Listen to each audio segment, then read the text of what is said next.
ಗುರುತಿಸ್ಕೊಂಡ್ರು. ಆಮೇಲೆ 2000ಕ್ಕೂ ಹೆಚ್ಚು ಅಧಿಕ ನಿರೂಪಣೆಗಳು ಮಾಡಿರುವಂಥದ್ದು. ಅವರ ಕನ್ನಡದ ಮೇಲೆ ಅವರಿದ್ದಂತಹ ಹಿಡಿತ, ಅವ್ರು ಬಳಸ್ತಾ ಇದ್ದಂಥ ಭಾಷೆ ಕೂಡ ಎಷ್ಟು ಜನಕ್ಕೆ ಸ್ಫೂರ್ತಿಯಾಗಿರೋದು. ಭಾಷೆ ಅಂದರೆ ಅವ್ರ ಬಾಯಿಲೇ ಕೇಳಬೇಕು. ಆಮೇಲೆ ನಿರೂಪಣೆ ಮಾಡಬೇಕಾದ್ರೆ ನಮ್ಮ ಕನ್ನಡದ ಸಂಸ್ಕೃತಿಯ ಪ್ರಕಾರ ಅಚ್ಚುಕಟ್ಟಾಗಿ ಸೀರೆ ಉಟ್ಕೊಂಡು ಬಂದು ಆ ಕನ್ನಡ ಮಾತಾಡಿದ್ರೆ ಭಾರಿ ಅಚ್ಚುಕಟ್ಟಾಗಿ ಮಾಡಿಕೊಡೋರು. ಅವ್ರ ಬಗ್ಗೆ ತುಂಬ ಗೌರವ ಇದೆ ನಮ್ಮ ಕುಟುಂಬಕ್ಕೆ.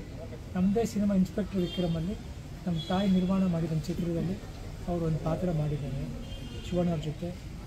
ಈಗ ರೀಸೆಂಟಾಗಿ ನನ್ನ ದೊಡ್ಡ ಮಗನ ಜೊತೆ ವಿನಯ್ ರಾಜ್ಕುಮಾರ್ ಜೊತೆ ರಾಮಾಯಣ ಸಿನಿಮಾದಲ್ಲಿ ತಾಯಿಯಾಗಿ ಮಾಡ್ತಾಯಿದ್ರು. ಅದೊಂದು ಶೂಟಿಂಗ್ ಹೋಗಿ ನೋಡಿದ್ದೆ. ಆ ಸಿನಿಮಾ ಕಂಪ್ಲೀಟ್ ಆಯ್ತಾ ಇಲ್ವೋ ನನಗೆ ಗೊತ್ತಿಲ್ಲ. ಬಟ್ ಎಲ್ಲೋ ಒಂದು ಕಡೆ ನಮ್ಮ ಅಣ್ಣನಿಂದ ಹಿಡಿದು ನನ್ನ ಮಗನವ್ರಿಗೂ ಆ್ಯಕ್ಟ್ ಮಾಡ್ಕೊಂಡೇ ಬಂದಿದ್ದಾರೆ. ಅವರ ಒಂದು ಬಾಂಧವ್ಯ ನಮ್ಮ ಕುಟುಂಬಕ್ಕೆ ಆ ಥರ ಇದೆ. 2 ಜನ್ರೇಷನ್ ಆದರೂ ಆ ಬಾಂಧವ್ಯ ಹಾಗೇ ಇದೆ. Thank you.